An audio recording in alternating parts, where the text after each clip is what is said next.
प्रभु ने एक बात करी और मैंने देखा इस साल क्या होने वाला है। एक कीचड़ देखा मैंने और जिसमें पैर धंस रहे थे और एक समय था कि अगर उस पे जोर से प्रेशर लगाया जाए तब लोग नीचे गिर रहे थे या ज़्यादा पैर धंस रहे थे या उस दलदल में जा रहे थे। हाँ, या वो कूद रहे हैं या प्रेशर लगा रहे हैं या ज़्यादा उस पर वजन दे रहे हैं। पर इस साल ज़रा सा भी लोग उस पर मैंने देखा कदम रख रहे हैं, ज़रा सा भी और धंसना शुरू, गिरना शुरू। ये निशानी है कि अंधकार बहुत बढ़ चुका है। समझ रहे हो? इब्रानी 3 उसका 12 से 14। चौकस रहो कि तुम्हें ऐसा बुरा और अविश्वासी मन ना हो जो तुम्हें जीवते परमेश्वर से दूर हटा ले जाए। वरन जिस दिन तक आज का दिन कहा जाता है, हर दिन एक दूसरे को समझाते रहो, ऐसा ना हो कि तुम में से कोई जन पाप के छल में आकर कठोर हो जाए। हे भाइयों, चौकस रहो। प्रभु का आत्मा कह रहा है कि हम चौकस रहें कि तुम ऐसा बुरा और अविश्वासी तुम में ना हो कि तुम जीविते परमेश्वर से दूर हटा लिए जाओ। अविश्वासी और बुरा मन तुम में ना आए जिसके कारण तुम परमेश्वर से दूर करे जाओ। आप समझ रहे हो? प्रभु से दूर होना क्या है? अगर यहाँ पे दूर आया शब्द, इसका मतलब क्या था कि वो व्यक्ति पहले निकट था। आप समझ रहे हो? हाँ, वो भाई मुझसे उधर खड़ा है, वो मेरे पास नहीं है, वो मुझसे दूर ही है। आप समझ रहे हो? अगर जब जहाँ पे दूर होने की बात आ रही है, इसका मतलब कि जो लोग पास थे, जब अविश्वासी और ये बुरा मन ना आए जिससे तुम परमेश्वर से दूर किए जाओ। और खास रीति से अगर आप दूसरा थिस्सलुनीयों उसका 1:2 का 1 से 3 पढ़ो, बाइबल बयान करती है अंतिम समय में ये होगा, लोग परमेश्वर से दूर होंगे। पढ़ो दूसरा थिस्सलुनीयों 2 उसका 1 से 3। हे भाइयों, अब हम अपने प्रभु यीशु मसीह के आने और उसके पास अपने इकट्ठे होने के विषय में तुमसे विनती करते हैं कि किसी आत्मा या वचन या पत्री के द्वारा, जो कि मानो हमारी ओर से हो, यह समझ के कि प्रभु का दिन आ पहुंचा है, तुम्हारा मन अचानक अस्थिर ना हो जाए और ना तुम घबराओ। किसी रीति से किसी के धोखे में ना आना, क्योंकि वह दिन ना आएगा जब तक धर्म का त्याग ना हो ले और वह पाप का पुरुष अर्थात विनाश का पुत्र प्रकट ना हो। जब तक धर्म का त्याग ना हो ले, परमेश्वर से दूर हो जाना, परमेश्वर की चाल से फिर जाना। बाइबल बयान करती है अंतिम समय में ये होगा। बाइबल में क्या, जिसको लगता है कि मैं सही चल रहा हूं, मैं ठीक चल रहा हूं, मुझे बहुत पता है, वो सबसे अधिक अपने आप को जांचे, क्योंकि वो सबसे ज्यादा अटैक के नीचे है। अगर बाइबल बयान करती है ये बात, इसका मतलब इसके पीछे एक बड़ा उद्देश्य छुपा हुआ है। और ये होगा जब तक धर्म का त्याग ना हो ले, लोग धोखे में आकर अपनी दौड़ से फिर जाएंगे। शुरुआत तो करी मसीह के साथ, सकरे मार्ग में आए पर दोबारा चौड़े मार्ग में चले गए। यीशु को अपनाया पर दोबारा यीशु को त्याग दिया। यीशु के चाल चलन को अपनाया, दोबारा विपरीत चाल चलन करना शुरू कर दिया। धर्म का त्याग, सही चाल से फिर जाना, ये होगा। पहला यूहन्ना 2 उसका 18 और 19। हे लड़कों, यह अंतिम समय है और जैसा तुमने सुना है कि मसीह का विरोधी आने वाला है, उसके अनुसार अब भी बहुत से मसीह विरोधी उठ खड़े हुए हैं। इससे हम जानते हैं कि यह अंतिम समय है। विरोधी आने वाला है, उसके अनुसार अब बहुत से मसीह विरोधी उठ खड़े हुए हैं। इसमें हम जानते हैं कि अंतिम समय है। मसीह विरोधी, ये अंतिम समय की निशानी है। यीशु के आगमन से पहले बहुत लोग मसीह से फिर जाएंगे, जो मसीह के साथ थे मसीह के विरोध में हो जाएंगे। अपनी सही चाल चलन को छोड़ देना, त्याग देना। प्रभु की दासी के ये प्रोफेटिक शब्द थे, इस साल ये होगा। इस साल चुने हुए भटकेंगे अगर उनकी जड़ें वचन और प्रार्थना में, प्रभु के साथ रिश्ता अगर मजबूत नहीं है, जड़ें मजबूत नहीं है, तो वो काट दिए जाएंगे आसानी से।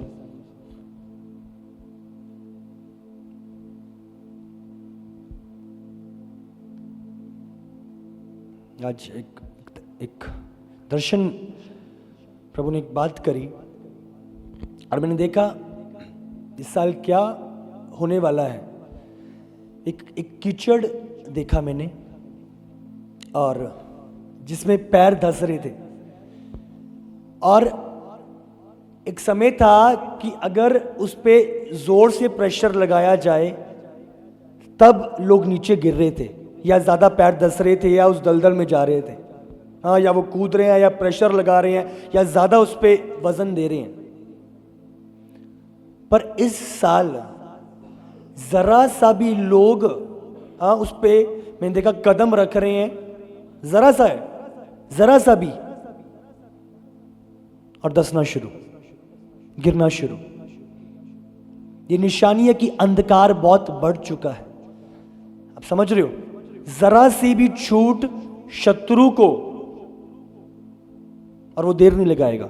मालूम का शत्रु इस ताक में किसको निर्बल पाए और फाड़ खाए। वन रॉन्ग स्टेप, अंतिम समय में भरमाए जाएंगे लोग। पाप इतना बढ़ चुका है, मालूम क्या, पाप द्वार भी है, तो जरा सा आप उसको हाथ दे रहे हो तो खींच लेगा आपको।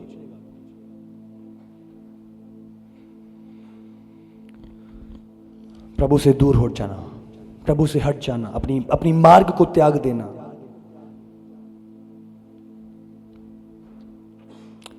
तीन कारण जिसके द्वारा लोग परमेश्वर से फिरेंगे, लोग प्रभु से दूर होंगे, उसकी चाल से दूर होंगे। सबसे पहला तिमोथी 4:1 पढ़ेंगे। 1, परंतु आत्मा स्पष्टता से कहता है कि आने वाले समयों में कितने लोग भरमाने वाली आत्माओं और दुष्ट आत्माओं की शिक्षा पर मन लगाकर विश्वास से बहक जाएंगे। विश्वास से बहक जाएंगे। क्यों बहक जाएंगे? भरमाने वाली आत्माएं। तो सबसे पहला कारण जो रहेगा वो होगा धोखा। धोखे के कारण लोग अपनी दौड़ से फिर जाएंगे, धोखे में आ जाएंगे। चीजें ऐसी दिखाई जाएंगी जो है नहीं, और लोग मैनिपुलेट किए जाएंगे। आने वाले समयों में कितने लोग, अगर प्रभु का कलाम कह रहा है कितने लोग, तो आप समझ सकते हो। भरमाने वाली आत्माओं और दुष्ट आत्माओं की शिक्षाओं पर मन लगाकर विश्वास से बहक जाएंगे। तो ऐसे धोखे देने वाली आत्माओं को, इनकी शिक्षाओं को कान देकर लोग बहक जाएंगे। इसका मतलब अंतिम समय में स्थिर रहने के लिए आपको इन धोखे देने वाली आत्माओं से, धोखे देने वाले लोगों से आपको परे रहना होगा, जो आपके विश्वास पे अटैक करेंगे। आप समझ रहे हो? आप प्रेम को लेकर अपने ऊपर कुल्हाड़ी नहीं मरवा सकते। आप समझ रहे हो? धोखा देने वाला आपके द्वार पे आया है और आपको लगता है इसने क्रॉस पहना है, शायद ये प्रभु में होएगा। बाइबल ने कहा भेड़ के भेष में भेड़िए आएंगे, और आप अपना प्रेम दिखाने निकले हो। आपको स्मरण रखना है, जांचने वाली, डिसर्निंग स्पिरिट, द आत्मा,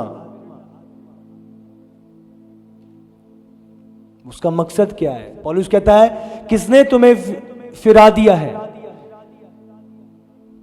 किसने तुम्हें भटका दिया है? अगर आप निकालो गलातियों उसका 1 और उसका 7 पढ़े। परंतु वह दूसरा सुसमाचार है ही नहीं, पर बात यह है कि कितने ऐसे हैं जो तुम्हें घबरा देते और मसीह के सुसमाचार को बिगाड़ना चाहते हैं। जो बिगाड़ना चाहते हैं, मसीह के सुसमाचार को बिगाड़ना चाहते हैं, तुम्हें धोखा देना चाहते हैं, जो चीजें हैं नहीं उनको ऐसे दिखाएंगे मानो कि वो हैं। सत्य को झूठ बतलाना और झूठ को सत्य बताना उनका काम होगा। धोखा देने वाले लोग निकलेंगे और इनके कारण चुने हुए भरमाए जाएंगे, धोखा देने वाले लोग। पढ़ो आगे 8वीं।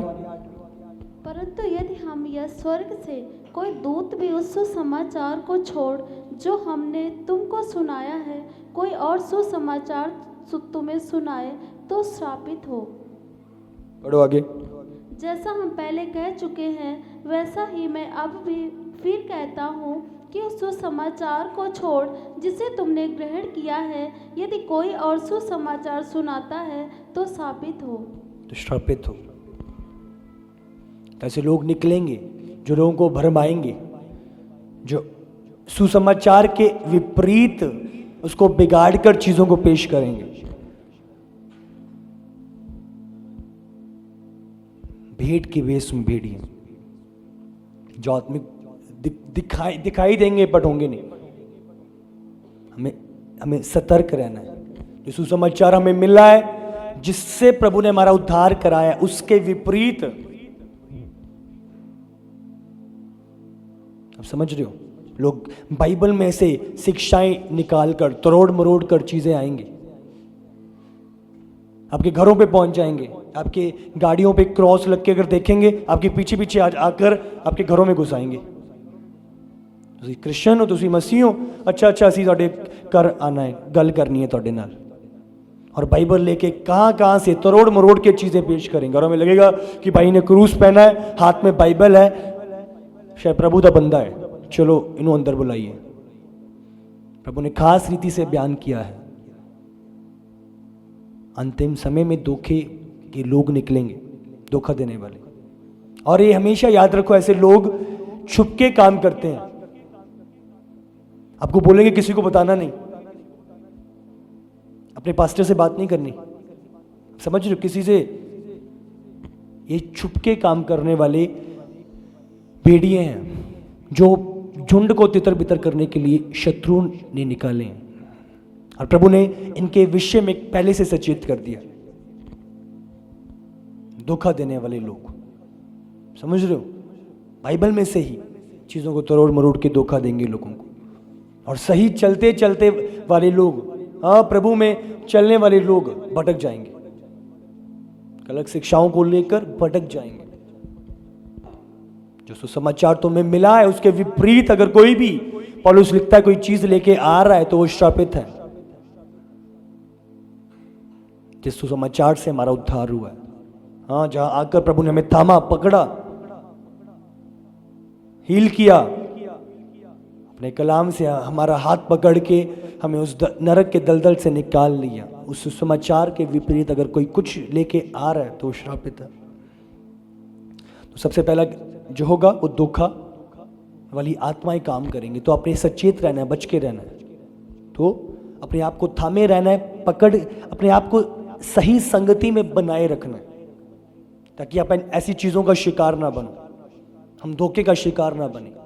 तो जब आप प्रभु के कलाम, प्रभु की संगति में आते हो, आप कलाम को सीखते हो, आप सत्य से भरपूर होते हो, आपको पता लगता है कि सत्य मेरे पास है, फिर झूठ आता है तो आपको पता है नहीं ये झूठ है। जब असली शहद को चखा होता है, हाँ, तो फिर कोई झूठा शहद लेके आता है, कोई फेक शहद लेके आता है तो आप पहचान जाते हो, आप समझ रहे हो। तो इसीलिए जरूरी है ज्योति से भरना, सत्य से भरपूर करना, संगति इस रीति से, जैसा कि प्रभु के कलाम ने लिखा है, ज्यों तुम उस दिन को नजदीक आते देखो, त्यों और अधिकतर संगति में बढ़ना, और अधिकतर एक दूसरे के साथ मिलना ना छोड़ना, प्रभु के भवन में आना, अंतिम समय में और अधिकतर संगति में बढ़ना। हालेलुया। इब्रानी 3 उसका 12 से 13, भाइयों चौकस रहो कि तुम ऐसी बुरा और अविश्वासी मन ना हो तुम में, जो तुम्हें जीविते परमेश्वर से दूर हटा ले जाए। तो दूसरा क्या है? बुरा और अविश्वासी मन। बुराई और अविश्वासी मन को अपने आप से परे रखना है। अगर आप लूका 8 उसका 12 से अगर हम पढ़ें, ये दृष्टांत है जब यीशु ने बीज बोए अलग अलग स्थानों पर, अलग अलग जगहों पे, अलग अलग भूमि पर। पढ़ो लूका 8:12 से। मार्ग के किनारे के वे हैं जिन्होंने सुना, तब शैतान आकर उनके मन में से वचन उठा ले जाता है कि कहीं ऐसा ना हो कि वे विश्वास करके उद्धार पाएं। चट्टान पर के वे हैं कि जब सुनते हैं तो आनंद से वचन को ग्रहण तो करते हैं, परंतु जड़ ना पकड़ने से वे थोड़ी देर तक विश्वास रखते हैं और परीक्षा के समय बहक जाते हैं। थोड़ी देर तक विश्वास रखते हैं बट परीक्षाओं के कारण भटक जाते हैं। आप समझ रहे हो? अविश्वासी और बुराई के मन को प्रभु कह रहा है कि हमें अपने आप से दूर करना है। हमें विश्वास में अपनी जड़ें मजबूत करनी है। रोमियो 10:17 बाइबल बयान करती है, विश्वास आता है सुनने से और सुनना मसीह के वचन से। इसका मतलब आपको विश्वास में बढ़ना है, विश्वास की जड़ें मजबूत करनी है, ताकि जब विपरीत परिस्थितियां आए अब गिर ना जाओ, अब घबरा ना जाओ, आप अड़े और खड़े रहो, अपनी स्थिरता को बनाए रखो। विश्वास में आपको मजबूत रहना। दूसरा क्या है? विश्वास अविश्वासी मन के कारण लोग भटकेंगे। तो आपको इसीलिए बाइबल में लिखा है संगति में और अधिकतर बढ़ना, ताकि आप विश्वास में मजबूत हो सके। क्योंकि अंतिम समय में जो दूसरा कारण भटकने का होगा वो है विश्वास अविश्वासी मन और बुराई का मन, जो मन बुराई से भरा हुआ है। दूसरा कारण समय आया क्योंकि जड़ें नहीं थी, क्योंकि विश्वास नहीं था, परीक्षा के समय वो बहक जाते हैं। जरा सा सताव आया, अच्छा मसीह च आके इतना विरोध होता है, अपने छड़ दिन देने, हाँ लोग बात नहीं करते, चलो छड्डो मसीह नु की करना है, हमें चर्च जा चर्च जाके। क्योंकि जड़ें मजबूत नहीं है, जानते नहीं है प्रभु के कलाम को कि ऐसी चीजें होंगी और इनका ये बताएंगी तुम्हें कि तुम सही मार्ग पे हो। रियलिटी विश्वास में मजबूत नहीं है, इसीलिए जरा सी चीजें आती हैं, जरा सा विरोध आता है, जरा सा सताव आता है, लोग घबरा के हिल जाते हैं, अपनी चीजों को त्याग देते हैं। विश्वास में जड़ें ना पकड़। आगे पढ़ो 14। जो झाड़ियों में गिरा, ये वे हैं जो सुनते हैं पर आगे चलकर चिंता और धन और जीवन के सुख विलास में फंस जाते हैं और उनका फल नहीं पकता। तो जो तीसरा कारण है भटकने का वो है संसारिक प्रेम, संसार का प्रेम। बाइबल में हमने पढ़ा अभी कि दिमास संसार को उसने प्रिय जाना और उसने पौलुस को अपनी विश्वास की दो आउटकोट छोड़ दिया। इधर क्या लिखा है 14 में कि आगे चलकर वे चिंता और धन और जीवन के सुख विलास में फंस जाते हैं और उनका फल नहीं पकता। जीवन के सुख विलास में, संसार के प्रेम में, संसारिक चीजों की और उनका ध्यान लग जाता है। उनका ध्यान आत्मिक और स्वर्गीय बातों से हटके संसार की ओर जाने लगता है और ये संसारिक प्रेम के कारण लोग अपनी दौड़ से फिरेंगे, उलझ जाएंगे। ऐसा दलदल है जिसमें से वो अपने आप को बाहर ना निकाल पाए। बाइबल में लिखा है पहला यूहन्ना 2:2 में लिखा है कि जिसके अंदर परमेश्वर का जिसके अंदर संसार का प्रेम है उसके अंदर प्रभु का प्रेम है ही नहीं। आप समझ रहे हो? संसार की वस्तुएं, संसार की चीजें, संसार की संगति पसंद आ रही है, संसार के लोगों की बातें अच्छी लग रही है, संसार के तौर तरीके अच्छे लग रहे हैं, संसार की वाहवाहियां अच्छी लग रही हैं, संसार की गंदगी पसंद आ रही है, सुख विलास, धन के लोभी। आप समझ रहे हो? आज जवान जा तो रहे हैं संसार की चीजों के पीछे, पर उनकी असल खोज, असल ढूंढना उनका ये पीस है। आप समझ रहे हो? ये शांति को ढूंढ रहे हैं वो असल में। एक बारी रीनट बॉन्ड के शायद यूरोप की एक जगह थी, वहां पे गए और प्रभु के बहुत बड़े दास रीनट बॉन्ड के, और जब वो गए तो जो जगह के पास्टर जिन्होंने उन्हें इनवाइट किया था, जब मीटिंग हुई तो उनको जवान नहीं दिखाई दिए। तो उन्होंने मीटिंग के बाद पास्टर से पूछा, पास्टर मैं देख रहा था जवान कहाँ है, जवान मुझे दिखाई नहीं दिए चर्च में। उन्होंने कहा पास्टर साहब इधर जवान इधर थोड़ी मिलेंगे, वो डिस्को पब में होंगे, वहाँ पे हैं जवान। तो उन्होंने पास्टर से उस पास्टर से बोला कि जवान डिस्को में है, मुझे डिस्को में लेके जाओ। अब समझ रहे हो? तो उन्होंने उस पास्टर के साथ वो डिस्को में गए, और जब उस पास्टर से बात करी कि आप, जब वो देख रहे थे सारे जवानों को, कोई इधर कोई उधर, क्या क्या चीज़ें चल रही थी, तो उन्होंने इस पास्टर से बात करी कि क्या आप इस डिस्को के मालिक को जानते हो? उसने इवेंजलिस्ट रीनट बॉन्के से कहा कि मैं जानता तो हूँ, पर आपने करना क्या है उसके साथ? उसने कहा मुझे मिलवाओ एक बारी, मुझे मिलना है उसके साथ। तो जैसे ही वो गए मिलने के लिए, तो वो भाई जो ओनर था डिस्को का, वो उधर बैठा था। तो उसने कहा, उधर जाने से पहले परमेश्वर के आत्मा ने रीनट बॉन्के के अंदर डाला कि ये लोग ढूंढ रहे हैं एक ऐसी पीस को जो इन्हें मिल नहीं रही है। वो अशांति वो देख पा रहे थे आत्मा में। तो जैसे ही वो डिस्को ओनर से मिलने गए तो उन्होंने पूछा कि क्या हुआ, क्यों आए हो? उसने कहा मुझे 5 मिनट दे दो, मैं जवानों से बात करना चाहता हूँ। तो वो माना नहीं, कहता मुझे आप प्रचारक लगते हो, आप कोई पास्टर लगते हो। तो उसने कहा हाँ मैं प्रचारक हूँ। उसने कहा अपना प्रचार जाके अपना चर्च में करो, इधर छोड़ दो। तो वो बहुत दुखी हुए। पर जैसे ही वो जाने लगे, प्रभु के आत्मा ने उन्हें बोला कि जो तूने अनुभव किया था इस डिस्को में आके, इसको बता। तो उसने वो बात उनसे बोली कि मैं देख रहा हूं कि यहाँ पे जवानों के अंदर अशांति छाई हुई है और ये ढूंढ रहे हैं कुछ जो ये इस जगह पे प्राप्त नहीं कर पा रहे।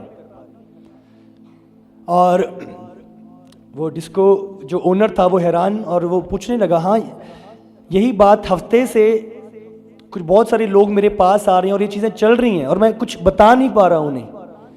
तो उसी समय प्रभु के आत्मा ने उसे छुआ और उसने कहा ठीक है 12 बजे डिस्को बंद होता है, तो उसके बाद सिर्फ 5 मिनट आपको दूंगा। तो वो बहुत खुश जो काम के लिए आए थे, और बाद में सोचने लगे कि मैंने 5 मिनट क्यों मांगे, हाँ मैं और ज़्यादा क्यों नहीं मांगा। बट प्रभु के आत्मा ने बोला प्रभु का 5 मिनट बहुत है प्रभु के आत्मा को काम करने के लिए। हालेलुया।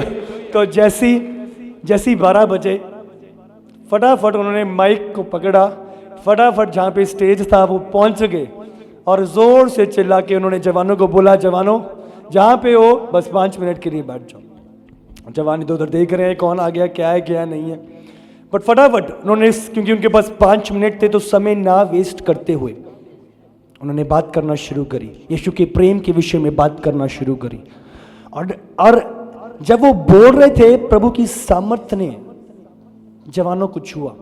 और क्या हो रहा था, जितने भी जवान खड़े थे बैठे थे, हाँ एक दूसरे से हैंकी ले रहे हैं, टिश्यू पेपर ले रहे हैं, और लोगों के, उन जवानों के आंसू बह रहे थे और आंसू पहुंच रहा। प्रभु का आत्मा इतनी बहुतायत से काम कर रहा, लोगों को समझ नहीं आ रहा कि हम क्यों रो रहे हैं, क्यों ये आंसू हैं। और एक अलौकिक शांति उस जगह पे लोगों पे ठहर गई। और कितने लोगों ने पश्चाताप किया, और जब उन्होंने आगे बुलाया एक बड़ी भीड़ आगे आई अपना जीवन यीशु को सौंपने के लिए, और उन्होंने अपना जीवन यीशु को सौंपा और यीशु के पीछे चलने का एक निर्णय लिया। हालेलुया। तो मैं बोल रहा हूं, जवान ढूंढ रहे हैं एक यही शांति को अलग अलग जगहों पे। हालेलुया। प्रॉब्लम उनकी नहीं है, प्रॉब्लम उनको उनका सत्य तक पहुंचने तक का है। अब समझ रहे हो, बात उनके रियलिटी तक पहुंचने की है। हालेलुया। वो ढूंढ रहे हैं। हाँ, एक हिरन, वो कस्तूरी की स्मेल उसे सताती रहती है, वो ढूंढती है, भागती है, खोजती है, उस चीज को पाना चाहती है, भटक रही है, यहां भी चली गई, यहां भी चली गई, शायद ये यहां पे वो स्मेल आ रही है, शायद वहां से वो मुझे मिलेगा। तो प्रॉब्लम उनकी नहीं है, ये जो अंदर एक सही भूख और प्यास है सही चीज के लिए, बट प्रॉब्लम कहां पे है कि उस सही चीज को वो गलत दिशाओं में ढूंढ रहे हैं। आज वही जवान है, अब समझ रहे हो। हाँ, 2-2 घंटे 3-3 घंटे गलत जगहों पे थे, थक गए, और फिर भी अशांत है, फिर भी डिप्रेशन है, फिर भी सुसाइड है। आज वही जवान प्रभु के भवन में, प्रभु की हजूरी में 4 घंटे भी प्रेयर में 4 मिनट लग रहे हैं। हमें और प्रेयर और बढ़ाओ, हमें और बढ़ना है, और आत्मा में और उसे जानना है। ये पीस आज जो लोग ढूंढ रहे हैं, और ये पीस हम पहुंचाएंगे यीशु के सामर्थी नाम से। जवान बदलेंगे यीशु के सामर्थी नाम से। हालेलुया। जो प्रभु ने हमारे लिए ठहराया है, वो पीस जो संसार तुम्हें नहीं दे सकता, वो पीस, वो शांति जो समझ से परे है, परमेश्वर अपने लोगों को प्रदान करता है। वो शांति का राजकुमार है। हालेलुया। तो तीसरा क्या होगा, लोग संसार की चीजों को प्रिय जानकर प्रभु से हटेंगे। तो ये 3 चीजें हैं जो अंतिम समय में इनके कारण लोग धोखा खाएंगे। और अब 3 चीजें जिसके द्वारा एक विश्वासी इस फिरने से परे रह सकता है, इस फिरने से बचा रह सकता है। 3 चीजें, समय के कारण हम जल्दी से। सबसे पहला, अपने आप को जांचना, अपने आप को चेक करना। मैंने कहा, अगर जो कोई कहे कि मैं बहुत धार्मिक हूं या बहुत आत्मिक हूं, हाँ मैं ठीक चल रहा हूं, मैं बहुत अच्छा चल रहा हूं, वो सबसे ज्यादा अपना ध्यान रखे, कहीं गिर ना जाए, कहीं फिर ना जाए। 2 कुरिन्थियों 13:5। अपने आप को परखो कि विश्वास में हो कि नहीं, अपने आप को जांचो, क्या तुम अपने विषय में यह नहीं जानते कि यीशु मसीह तुम में है, नहीं तो तुम जांच में निकम्मे निकले हो। हालेलुया। अपने आप को परखो कि विश्वास में हो कि नहीं, अपने आप को परखना।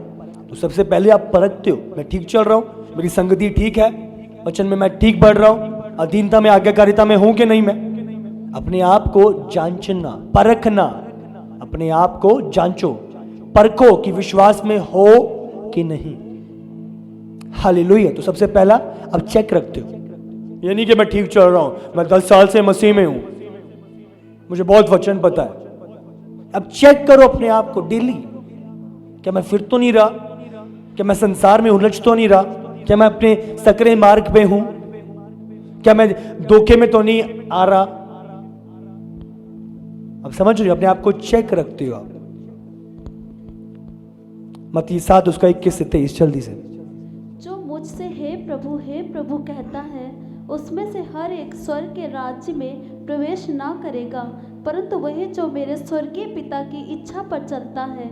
उस दिन बहुत से लोग मुझसे कहेंगे, हे प्रभु, क्या हमने तेरे नाम से भविष्यवाणी नहीं की, और तेरे नाम से दुष्ट आत्माओं को नहीं निकाला, और तेरे नाम से बहुत से आश्चर्य कर्म नहीं किए? तब मैं उनसे खुलकर कह दूंगा, मैंने तुमको कभी नहीं जाना। हे कुकर्म करने वालों, मेरे पास से चले जाओ। मेरे पास से चले जाओ। समझ रहे हो, ये विश्वासी ही है। प्रभु तेरे नाम से हमने ये किया था, परमेश्वर तो मैं नहीं जानता। तो प्रभु कह रहे जांचो, कहीं ऐसा ना हो कि प्रभु पहचाने ही ना। इससे पहले आप जांच लो, आप जान लो, आप पहचान लो अपने आप को कि ऐसा टाइम ना आए कि प्रभु ही ना पहचान पाए आपको। हालेलुया। मैं सही चल रहा हूं कि नहीं? ये मार्ग जिस पे हूं, क्या यीशु तक पहुंचाएगा कि नहीं? यीशु ग्रहण करेगा कि नहीं? ठीक चल रहा हूं? प्रभु से फिर तो नहीं गया, भटक तो नहीं गया? हे हर एक नहीं, हे प्रभु कहने वाला यीशु यीशु, अब समझ रहे हो? स्वर्ग राज्य में प्रवेश नहीं करेगा, परंतु कौन? जो स्वर्गीय पिता की इच्छा को पूरा करता है। कि आज मेरे शब्द सिर्फ शब्द बोल रहे हैं प्रभु प्रभु, या मेरे एक्शन, मेरी चाल चलन से भी परमेश्वर स्मरण हो रहा है, प्रभु नजर आ रहा है। यीशु ने कहा, तुम मुंह से तो बोलते हो प्रभु प्रभु, पर तुम्हारे हृदय मुझसे बहुत दूर है। तो तुम्हें जांचने की जरूरत है, क्या मेरा चाल चलन भी प्रभु के मुताबिक है कि नहीं? क्या मैं वचन के अनुसार चल रहा हूं, वचन की अगुवाई में चल रहा हूं, वचन की आज्ञाकारिता में हूं? हालेलुया। अपने आप को जांचो, चेक करो। घमंड में नहीं, दीनता में चलो, अधीनता में चलो, आज्ञाकारिता में चलो। अगर आपको बोला जा रहा है ये चीज सही नहीं है, फिर जा चेक करो। ये नहीं मैं सही चल रहा हूं, मुझे पता है, मैं सब जानता हूं। हट के आत्मा को दूर करो, कठोर हृदय को दूर करना है, और हमें अधीनता से एक्सेप्ट करना है, चेक करना है, एग्जामिन करना है। ये बात सिर्फ धरती भर की नहीं है, कोई जॉब या कोई बिजनेस की डिसीजन नहीं है, ये अनंत काल की बातें हैं। यहां की चीजें अनंत काल डिसाइड करती हैं।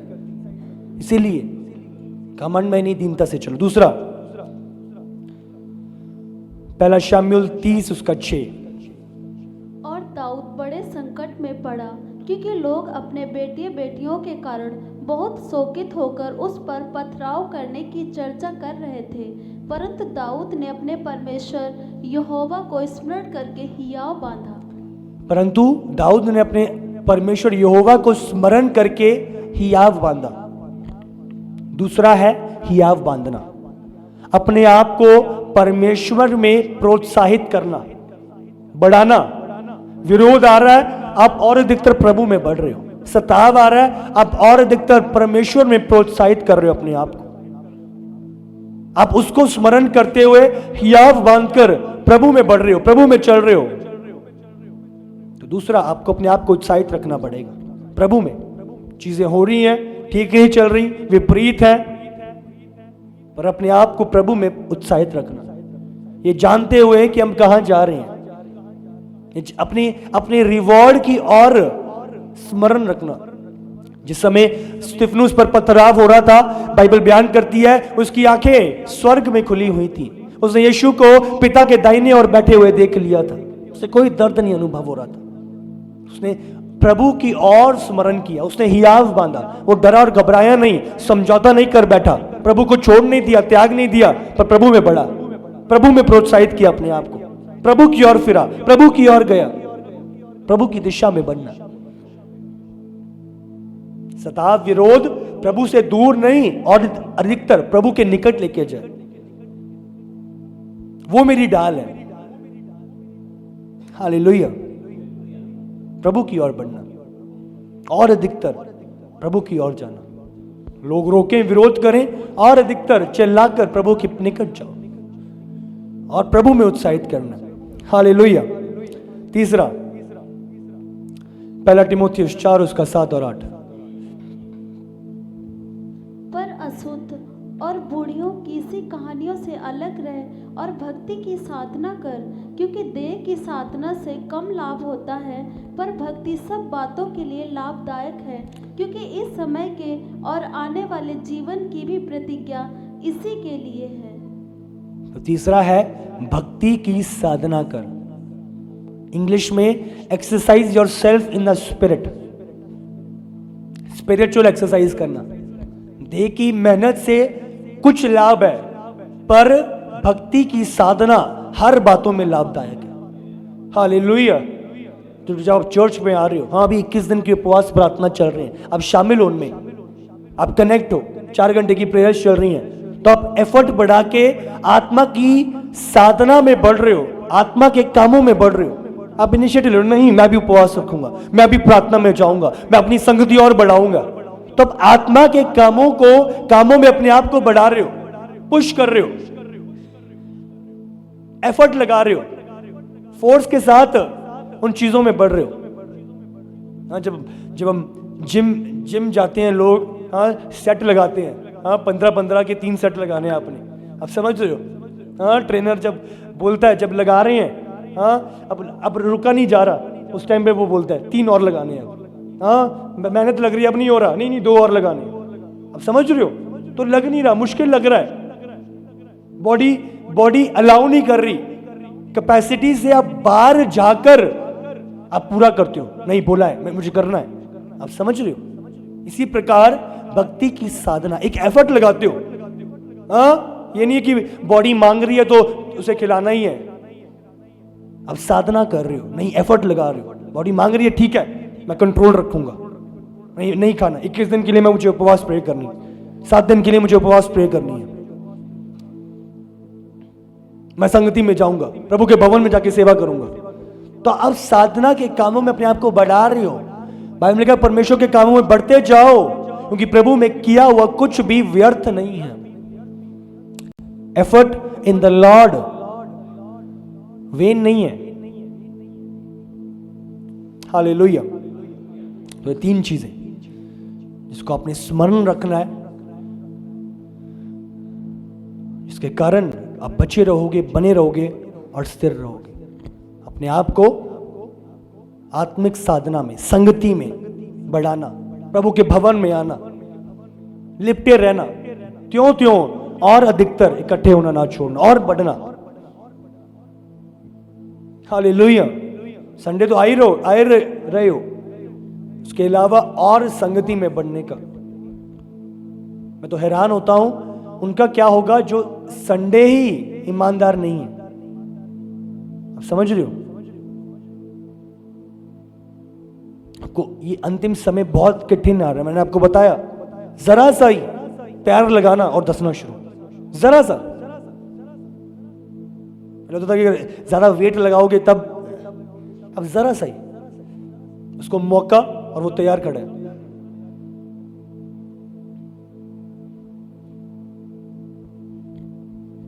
को ध्यान रखना है, अलर्ट रखना है, आत्मिक बातों को यूं ही नहीं ले लेना, व्यर्थ नहीं ले लेना।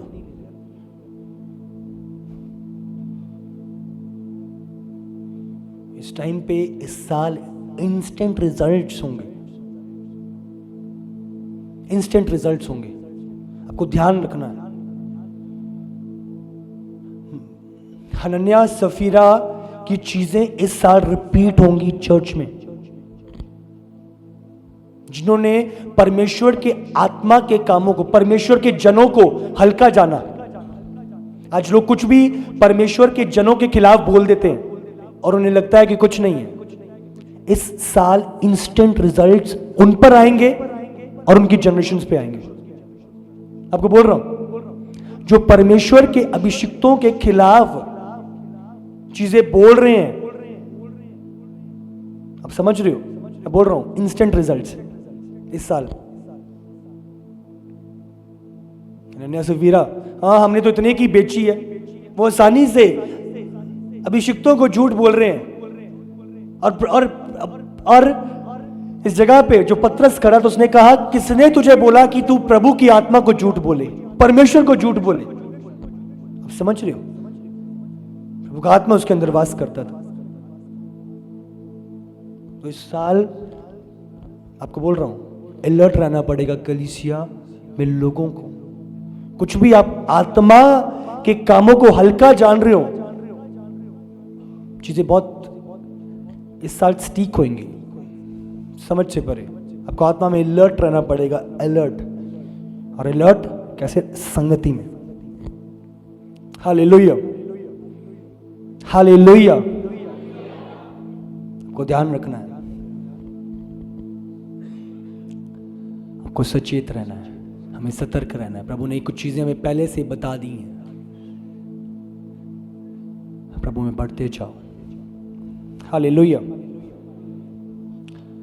यहूदा 1 उसका 24 और 25 से कंप्लीट करेंगे हम आखिरी वचन। अब जो तुम्हें ठोकर खाने से बचा सकता है और अपनी महिमा की भरपूरी के सामने मगन और निर्दोष करके खड़ा कर सकता है, उस एकमात्र परमेश्वर हमारे उद्धारकर्ता की महिमा और गौरव और पराक्रम और अधिकार हमारे प्रभु यीशु मसीह के द्वारा जैसा सनातन काल से है, अब भी हो और युगान युग होता रहे। हालेलुया। आमीन। तो अब जो तुम्हें ठोकर खाने से बचा सकता है, इसका मतलब तुम बचाए जा सकते हो। ठोकरें आएंगी पर तुम बचाए जा सकते हो। यीशु, संगति, इकट्ठा होना, त्यों त्यों बढ़ते रहना, ये चीजें आपको बचा सकती हैं। ये सुरक्षा है आपकी, इनमें बड़े रहना। बट कदम आपका, बढ़ना आपका, वो साधना आपकी। अपने आप को जांचना, प्रभु में प्रोत्साहित करना, आत्मिक साधना में बढ़ना, संगति में लगातार लौलीन रहना, प्रभु के कामों में, सेवा में बढ़ते जाना, प्रभु यीशु से लिपटे रहना, उपवास, प्रार्थना। तो ये प्रभु चाहता है कि हम स्मरण रखें। हालेलुया।